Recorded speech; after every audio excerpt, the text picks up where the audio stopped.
Hey everybody, I'm here today with Alec Carney, and he's going to answer my 7 questions. And he's going to answer a few other questions for us, and you guys can just take what you can from it, and we'll go from there. Where'd you grow up, Alec? I was born in Texas on an Army base, grew up in Aroostook County, 16 years, then ended up down here in Penobscot. So, Wow, I didn't know you were born in Texas. yeah, Dad was in the Army, so. Dog, go lay down. God, sorry, these dogs just want to steal the camera today. So you've pretty much been an only child. You have a brother, but he has disabilities, so you didn't really interact with him socially. So my brother has autism. He's nonverbal, has a voice, which, comes with sound. Uh-huh. So Oh, yeah. fill in the blanks there. Yeah. But, I guess as sibling as you can be. Right. With it, so. Like with your wife, she had other sisters, so they kind of went and Yeah, did things together. So you never really had that. I had brothers and sisters that were much older than me, except for Craig, and I didn't really hang out with Craig. We didn't get along, so Can't imagine. no, can't even. Did you find that when you were coming up that you saw any type of addictions, lottery tickets, alcohol, drugs, or anything of that nature? Because I know your family's really religious. So my parents own a convenience store, and you want to talk about lottery addiction. We would have people hang out in that store. I kind of grew up in that store. Yep. And there'd be people. Come here. There'd be people that would hang out 3 or 4 hours. Spend $20, win 3, spend the other 3, maybe win 5. Yep. And eventually an hour later spend another 10. My husband has a lottery addiction. He won't own up to it, but he does. There are worse. There are worse, but there are people that I've heard of that are on the reservations and stuff where the Indians do the casinos and stuff, that they say that it's just about bearing their family of anything they could own. Oh yeah, no, I've They'll seen. sell anything they can get their hands on for money. All right.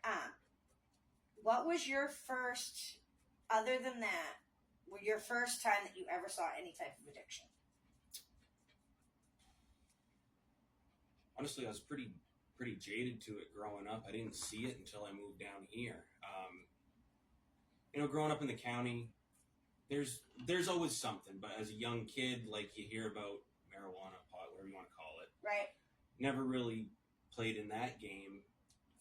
Honestly, first drug use I saw, I was in high school, and Wow. I went into the bathroom, saw a kid snorting something off the toilet seat. Wow. I don't know if that's addiction, but that's my first That's interaction addiction. with it. That's addiction. No, it's crazy to me because, like, I've told people on here, a lot of people wouldn't think so, but I was 6 years old and my brother John handed me a joint and said, "Smoke it, or I'm going to think you're going to tell Mom and Dad that I had this party." 6 years old, I took my first hit of marijuana. It's a wonder that I'm even still alive. That's deep, honestly. Yeah, it is, but it's completely true. But if any of you knew John, you'd anyways. know. You'd know, So, you ready for the questions? Sure. All right, here we go. They're not that difficult. Yeah, it's cool. First time that you saw an addiction, what and how old? You just answered that pretty much for me. So we're just going to go right and move along to 2. First person you saw growing up that tried something in your circle of friends or siblings or family. See, these are harder than you think. I mean, if you want to talk real young, people drink around you, whatever, you kind of, hey, don't touch your uncle's beer or whatever. Right. That's just, I think everyone grows up like that. But yeah. Having the friends I had in the county and then getting pulled from that and getting new friends, yeah, 16, 17 was an interesting year for me. Just, hey, have you ever tried an Adderall? Have you ever, just fill in the blanks here. Go lay down, Nikita. Go lay down. Jeez, I'm sorry about the dogs, guys. They're being real bad camera junkies. They just want in. Go lay down. Lay down. All right. How many friends, family, or coworkers have you lost to an addiction?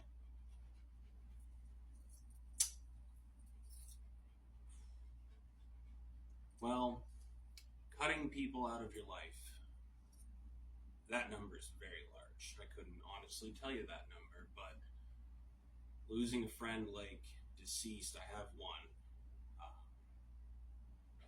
Really, that should have been a wake-up call for me.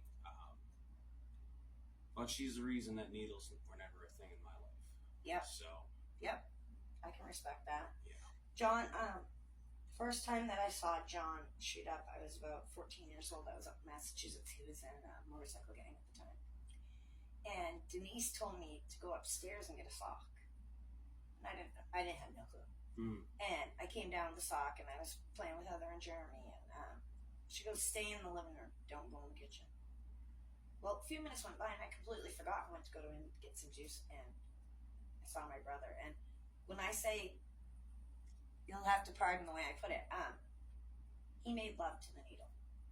He talked to the needle like if it was a woman, bringing him the best thing he'd ever had in his whole life. Yeah, bringing him straight, bringing him to level, whatever. Yep, and I'd never ever seen it before that. And I thought that he was doing like heroin or something off the street. He had just been in a major car accident, and they were giving him liquid morphine, and he had to shoot it. Holy. Because he was dragged by a car when he was 9 years old.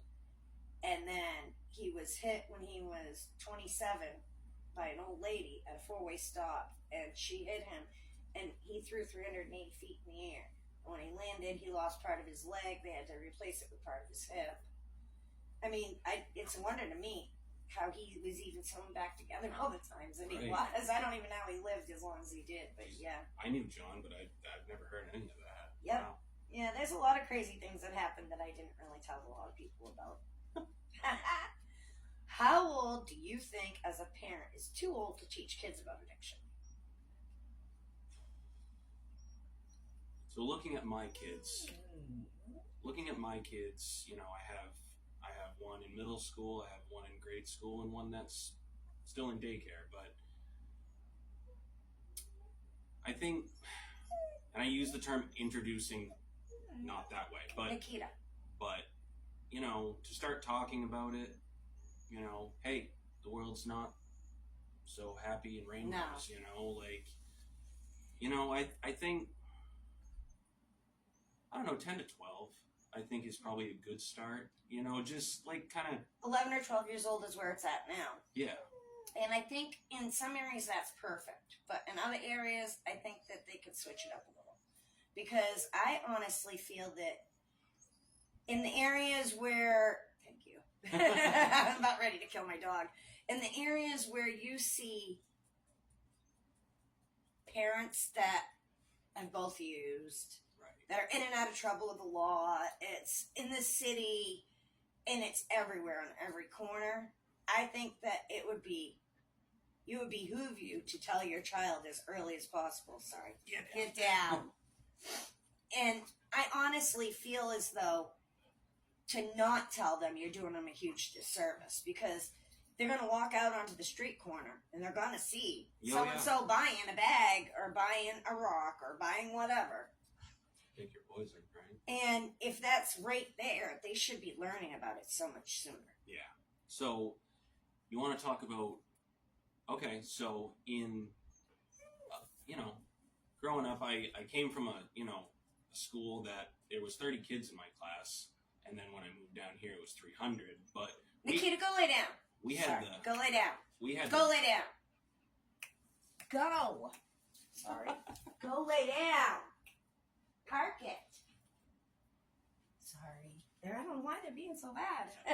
Take Sorry, two. guys. Lay down. We had the DARE program. I don't know if, Yep. you know, I know DARE is not really a thing anymore. And even that was introduced to us in 3rd, 4th, 5th grade.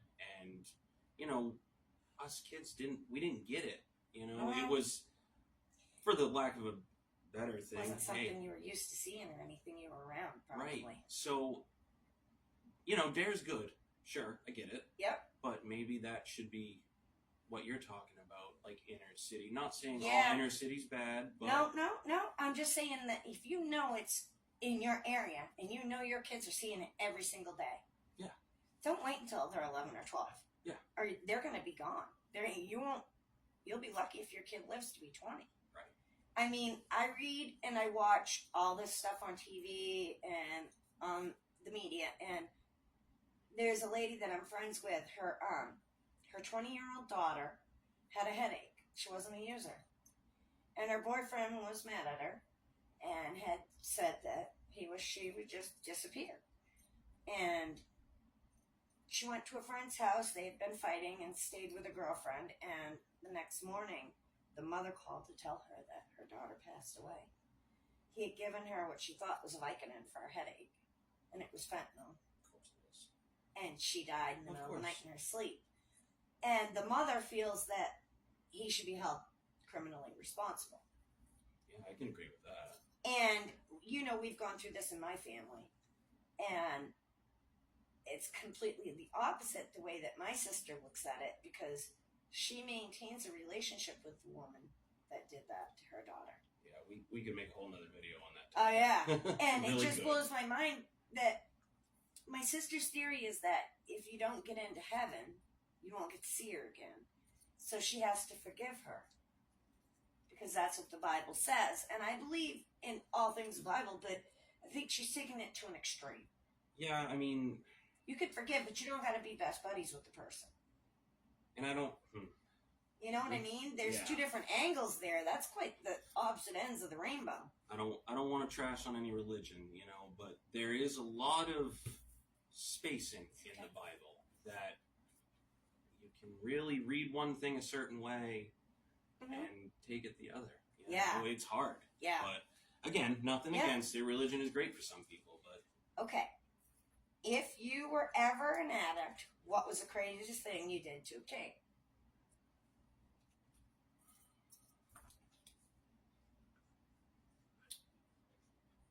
well, I was Keto, lay down. I always considered myself a functioning addict. I always had a job, things like that. But yeah, I mean, I could sell music equipment. I know that's not the craziest thing, but if you know my past, I did a lot with music. Right, and You it was a know. passion.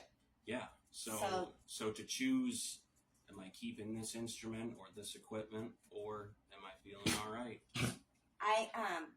I partied with. I had rings on every finger that were all gold. I had rubies. I had everything. I partied with almost every ring I had, except for my wedding ring and my Trinity that Scott got me. Those are the only things I refused to part with. I couldn't make myself do it. And Courtney's baby ring I couldn't part with. I can't imagine people who have success and money And lose it all. and lose it because all because of something like that. That's just insane to me. I have seen people give up their own vehicles for it. Are you serious? Oh, I have. Wow. I can't even imagine giving up my car. My Yeah, car is my like- life. Oh yeah, yeah. No, I've never gone without a vehicle, but I've seen people register a car and 2 months later it's already gone because they need to get the next one. Wow. Yeah, That's crazy. I saw John sell anything and everything, including girlfriends. He would break up with Denise, date someone, and get the girl to go do a favor for the dealer, and they'd be high for another day. It's just insane, the things that I've seen. Wow. I didn't myself ever have to do anything sexually, or I never had to put myself onto the street in that nature. Sure. Thank God I caught myself before it got that far, Right. because I don't want to think of what would have happened. Yeah. No, that's such a crazy Yeah. downward spiral. Okay. Number 6. What's the craziest thing you've ever witnessed anyone do while high? Wow. I mean, everyone's seen people try to fly. So, if I really want to dig deep, we used to do friend camping trips, and there's this place, real local. It's a small pond. You got to get in by kayak, small boat, canoe. I've seen people try to surf kayaks and canoes. Oh yeah, I mean I might not be the craziest person, but That's it's still pretty funny. Yeah, on glass water too. You're not surfing on glass. So No, that's not going to happen. John called me before he moved back to Maine from San Francisco, and it was when Spice was getting really big out there. Mm. And everybody was trying everything new, and they'd come out with the bath salts. And they have really tall buildings, I guess. And he was like, this one street, I got to talk and walk with my head completely up because I don't want to get hit by somebody. I'm like, hit by somebody? What are you talking about? He goes, they jump out of these buildings on this side every week, Lisa. Somebody's jumping out of a friggin' building. They're all messed up on bath salts. Get down, Nikita. So it just blew my mind that, you know, we had the guy in the Brewer Shopping Center that got climbed up inside the tiles or whatever. And yeah. The guy on the Joshua Chamberlain Bridge, too. Like, I don't know if you heard about that one. No, what was that? So there was a guy that climbed like Nikita, go lay down. The scaffolding in the bridge work underneath the road piece, that the structure of it, and he eventually, I believe he eventually jumped. But yeah, there was boats underneath shining while he was up there for 4 or 5 hours, 5, 6 hours. I might be getting that story. Can you imagine them being in the catwalk under a bridge? Well, thousands of feet above water, and if you jump, you're gonna die. Yeah, or get you're very, gonna very die, hurt. or you're gonna get hurt. One for sure, 2 maybe. One for the other way around. I believe that was a bath salts thing too. I believe it was. That's crazy. That was crazy around here in the early 2010s. That was when that stuff took off, I was kind of freaked out. Like, you'd be walking down the street and somebody would just throw things at my car. I'm like, what is your problem, lady? Like, go on with your life. Leave me alone. Yeah, I mean, to go back to one of your earlier questions, it's because of the monkey dust bath salts thing. That's where I started cutting people off, because that's, you know, it only leads to hanging off the bridge. So. Right. Yeah. Get down. Stop it. All right, 7th question. You're almost out of the water. That's all good. If you could ask anyone alive or dead how they began getting down and dirty, who would you ask?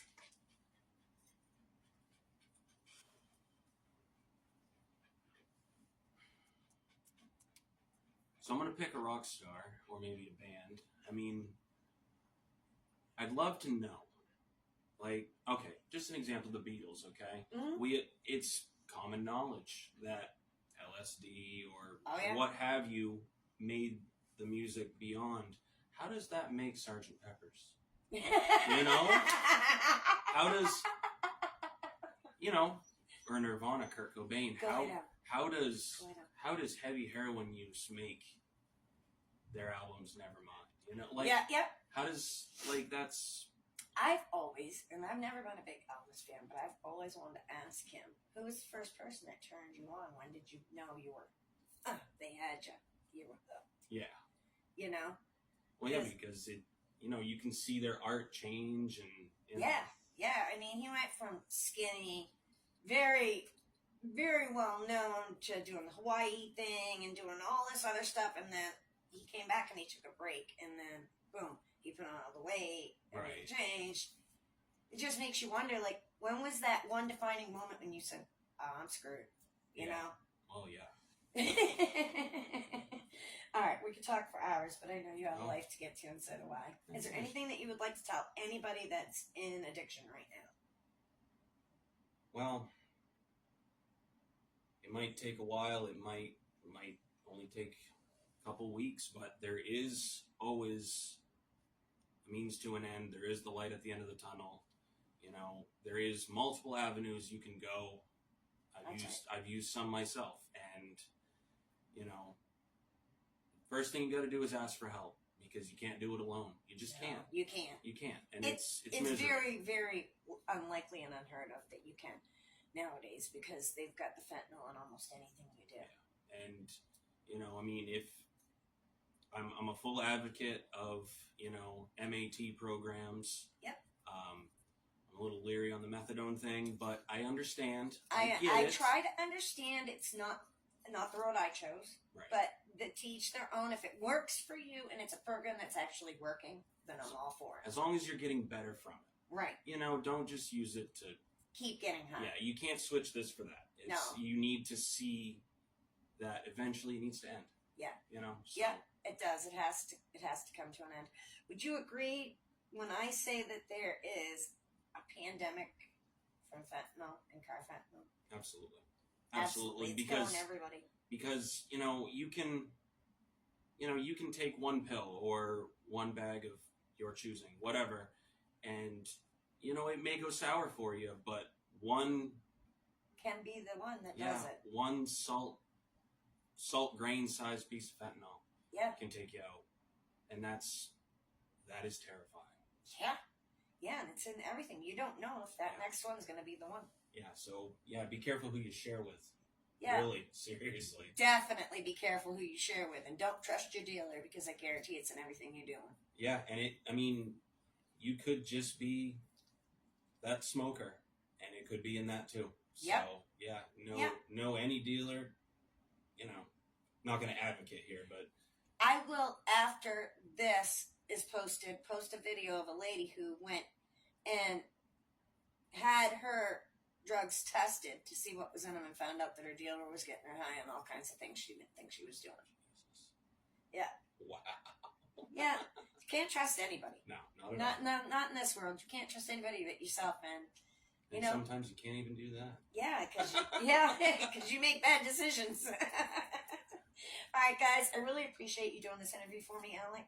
Yeah, absolutely. And I love you more than life, and no matter what you do, you gotta love you. Thanks, guys. Shut up, dog.